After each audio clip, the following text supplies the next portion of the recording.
Hola, bienvenidos a un nuevo video. Mi nombre es Diego, pero me pueden decir Yeyo. Y antes de iniciar este video, quiero darles las gracias a todos y a todas ustedes porque el canal ya alcanzó sus 700 suscriptores. Muchísimas gracias de verdad a todos quienes ven los videos, a quienes se suscriben, a todos los que hacen posible que este canal tenga vida y que persista. Muchísimas gracias de todo corazón. Gracias de verdad, son parte esencial de este sueño que es Yuristantum y sin ustedes básicamente no existiría el canal. Entonces, muchísimas gracias de verdad. Esperemos que sean muchísimos más suscriptores todavía y pues que haya más videos para seguir platicando estos temas. De antemano les quiero pedir disculpas si al fondo se escucha un pequeño ruido, pero es que enfrente están escarbando, entonces vamos a tratar de que no se escuche, pero bueno, por si llegan a escuchar por ahí, ya saben de qué va la situación. Pero bueno, en este video, además de agradecerles por los 700 suscriptores del canal, les voy a platicar de un tema muy interesante que es el derecho uniforme. Quizás el término no lo han conocido muchos o quizás sí, no lo sé, no es hasta donde yo tengo entendido, no es un término muy conocido del ámbito del derecho, pero pues para que lo conozcan y vean de qué va este asunto, se los voy a explicar. En este video les voy a hablar qué es el derecho uniforme, les voy a explicar qué elementos lo componen y para qué no sirve y cómo lo tienen que utilizar. Este tema del derecho uniforme pertenece a la disciplina jurídica del derecho internacional privado. Como lo he establecido en otros videos, si no, pues se lo reitero en este video, el derecho internacional privado nos va a permitir resolver problemas de lo que llamamos el tráfico jurídico internacional. ¿Qué es tráfico jurídico internacional? Es cuando en un tema o en un asunto determinado convergen los derechos de distintos países y por lo tanto esa situación, ese elemento se eleva a un contexto internacional. Por ejemplo, si un mexicano se casa con una colombiana, ese matrimonio a lo mejor le va a incumbir o le va a importar tanto al derecho mexicano como al derecho colombiano. Entonces, ese matrimonio, ese asunto se eleva a un contexto internacional por el hecho de que ya convergieron dos derechos diferentes. Y así van a ir sucediendo. Todos estos puntos de encuentro, digamos, de derechos van a formar lo que conocemos el tráfico jurídico internacional. Y estos problemas o estas controversias o casos de tráfico jurídico internacional van a ser resueltos a través del derecho uniforme, primordialmente. No es la única manera de resolverlos, pero primordialmente es a través de derecho uniforme. Así que, sin más preámbulo, les voy a explicar qué es el derecho uniforme. Vamos a empezar por darles un concepto. El derecho uniforme es ese conjunto de normas jurídicas internacionales que tienen un carácter de ser obligatorias que nos ayudan a resolver los problemas de tráfico jurídico internacional al ser elevado a nivel internacional a forma de regular una determinada situación. Como ya les decía, hay casos en los que más de un derecho converge. Hay situaciones, hay ciertos rasgos, ciertas materias en las que hay más de un derecho en juego o más de un derecho que puede estar diciéndonos cómo regular un determinado asunto, una determinada controversia. Entonces, cuando suceda esta situación de puntos de encuentro de tráfico jurídico internacional, vamos a emplear el derecho uniforme para resolver precisamente estos problemas, estas controversias. ¿Y qué es el derecho uniforme? En tanto es derecho, es un conjunto de normas jurídicas, pero que en este caso es de un carácter internacional. Entonces, el derecho uniforme son normas jurídicas internacionales obligatorias que nos van a ayudar a resolver problemas de tráfico jurídico internacional, que ya se los expliqué, que se nos referimos a esos puntos de encuentro de dos o más derechos de varios países o varios estados. Ese es el derecho uniforme. Ahora, ¿qué elementos se integran al derecho uniforme o qué elementos nos van a ayudar a resolver estas controversias? En primer lugar, tenemos las normas espejo. Las normas espejo lo que hacen es reflejar el contenido de un tratado internacional y por lo regular estas normas espejo se van a realizar o se emplean cuando el contenido general de un tratado internacional se tiene que particularizar, es decir, se tiene que hacer específico a un caso en concreto. Una norma espejo es lo siguiente. Supongamos que México firma y ratifica un tratado internacional en materia de energéticos y establece que México se compromete a utilizar energías limpias y que va a empezar a dejar de lado el uso de energías sucias o energías que generen gases de efecto invernadero. Entonces, México lo que hace es emitir una ley interna de aplicación interna, una ley nacional. Supongamos que emite la Ley Federal para el uso de energías limpias. Lo que va a hacer esa ley, por ejemplo, es reflejar el contenido de ese tratado internacional. El tratado internacional establece que los países tienen que usar energías limpias, tiene que establece montos mínimos, capitales mínimos, etcétera. Y la ley en México, la ley que se expidió, la ley del uso para energías limpias, literalmente refleja el contenido de ese tratado, pero para el caso mexicano. Por eso les digo, se suele utilizar esto de normas espejo cuando hay un contenido general de un tratado internacional que se necesita hacer específico. A ver, el tratado prevé esto para todos los países que lo firmen, pero ¿cómo va a aplicar para el caso mexicano? Esa es una norma espejo, refleja el contenido de un tratado internacional. Otro caso que, por ejemplo, no es una ley, un caso, por ejemplo, es una reforma. La reforma de junio del 2011 en materia de derechos humanos es una norma espejo que reflejó en este caso el contenido de varios tratados internacionales que establecían precisamente el reconocimiento a los derechos humanos y a sus garantías. Entonces, eso es una norma espejo. Nos va a reflejar, nos va a esbozar el contenido de un tratado internacional, pero para el caso específico. ¿Y esto por qué nos ayuda a resolver problemas de tráfico jurídico internacional? Porque va a decir, a ver, si hay un matrimonio, por ejemplo, entre un mexicano y una colombiana, a lo mejor un tratado internacional ya establece cómo se va a regular esa materia, pero en caso de que no, yo tengo una norma que, por ejemplo, puede ser el Código Civil, que establece cómo se va a regular el matrimonio. Entonces vamos a analizar cómo se puede resolver esa controversia. O, por ejemplo, eso sucede más en cuestiones mercantiles. Si, por ejemplo, se lleva a cabo un acto de comercio y supongamos que no hay un tratado internacional que nos dice cómo regular este acto de comercio, podemos decir, ah, bueno, yo México tengo una norma que es en realidad una norma espejo porque refleja el contenido de un tratado internacional. Entonces podemos utilizarla para resolver esta controversia, este problema de tráfico jurídico internacional. Después tenemos las leyes modelo, que en realidad lo correcto es decirle modelos de ley, que lo que son básicamente son prototipos que los estados generan para darle una noción a los países, una idea a los legisladores de cómo regular una determinada institución jurídica.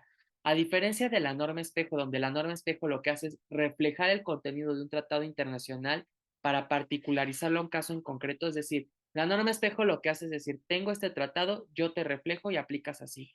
Lo que hace la ley modelo o el modelo de ley es decir, a ver, tu estado o estados, te doy una idea de cómo tienes que regular tal cosa, pero no es obligatorio, o sea, tú decides si lo adoptas o no, es solamente una idea, es una noción, es para que veas como por dónde puedes ir.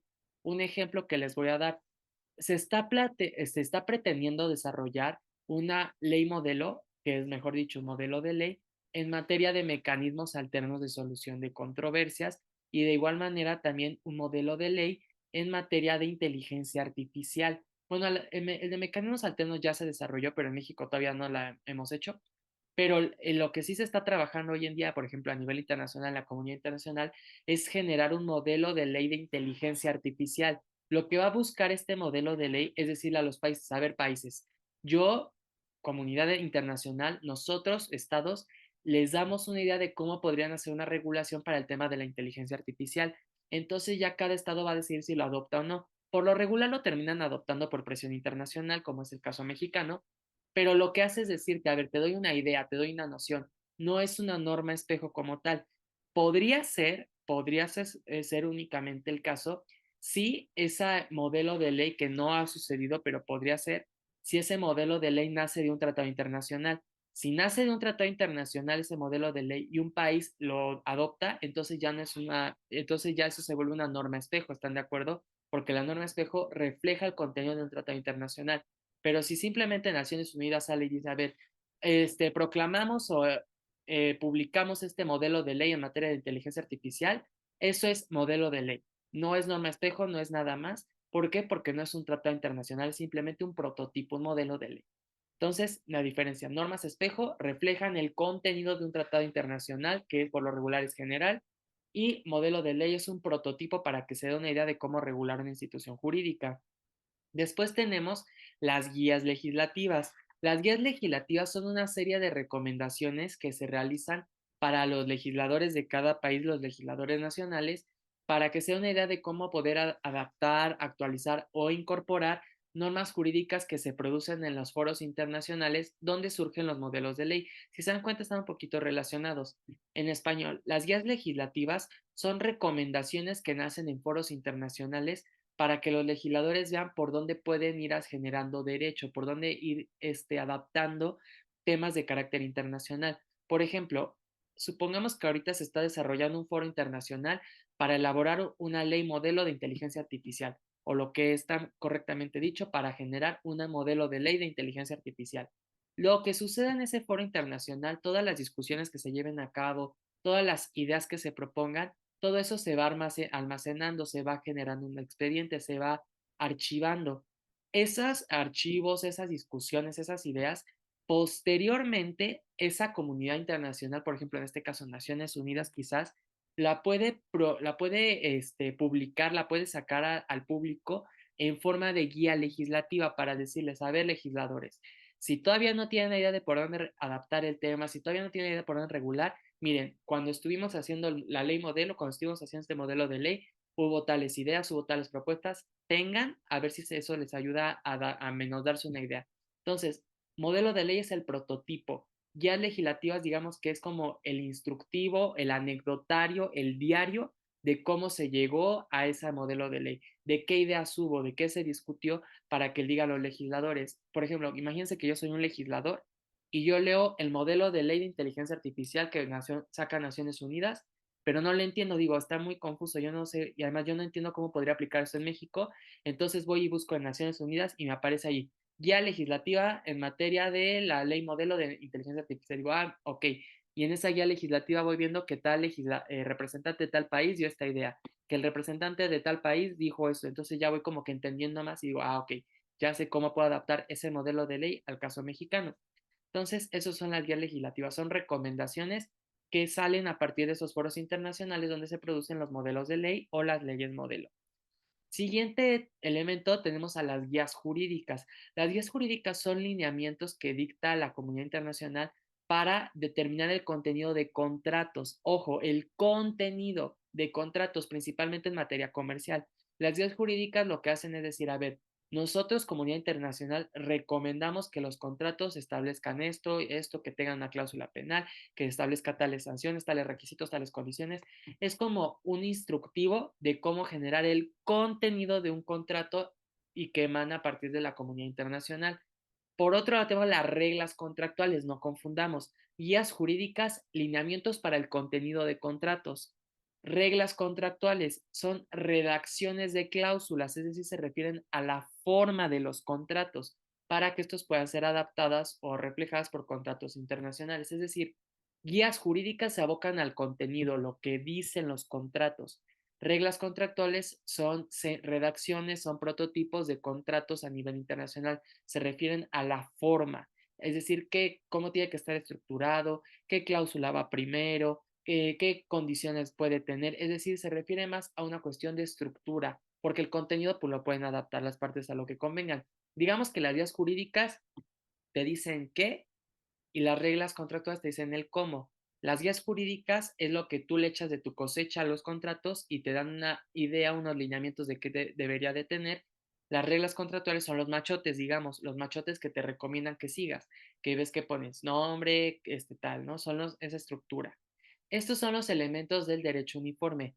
Normas espejo reflejan contenido de tratado internacional. Leyes modelo, prototipos de ley para regular una determinada institución. Guías legislativas, recomendaciones que nacen de los foros internacionales donde surgen las leyes modelo. Guías jurídicas a los lineamientos del contenido de contratos. Reglas contractuales son prototipos o redacciones de cláusulas de contratos internacionales. Son los machotes, son las estructuras, digamos. Ahora, ¿cómo debemos de usar el derecho uniforme? Ante una circunstancia de tráfico jurídico internacional, ante una situación donde más de un derecho converja, primero hay que revisar si existe un tratado o un convenio internacional que nos ayude a resolver ese problema. Si existe un tratado internacional, ya no es necesario usar el derecho uniforme. ¿Por qué? Porque ya hay un tratado, ya hay un convenio que nos dice qué tenemos que hacer. Entonces, primero revisemos si hay un tratado internacional que nos puede ayudar a resolver el problema.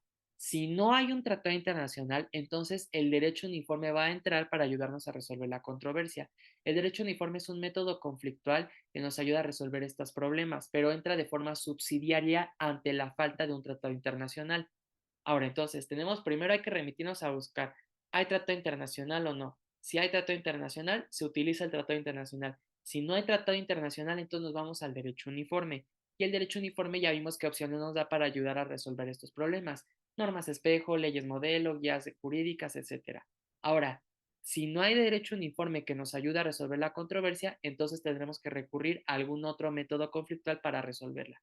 Entonces, primero es tratado internacional, derecho uniforme, demás métodos conflictuales. Así es como vamos a ir resolviendo los problemas de tráfico jurídico internacional o las controversias que se lleguen a suscitar. Y bueno, sin más, estas son las bibliografías, las referencias que yo les dejo para que investiguen del tema. Sobre todo les recomiendo mucho la obra del profesor Carlos Arellano García. Está muy bien hecha, está muy completa y tal vez les pueda ayudar a entender más a fondo lo que es el derecho uniforme.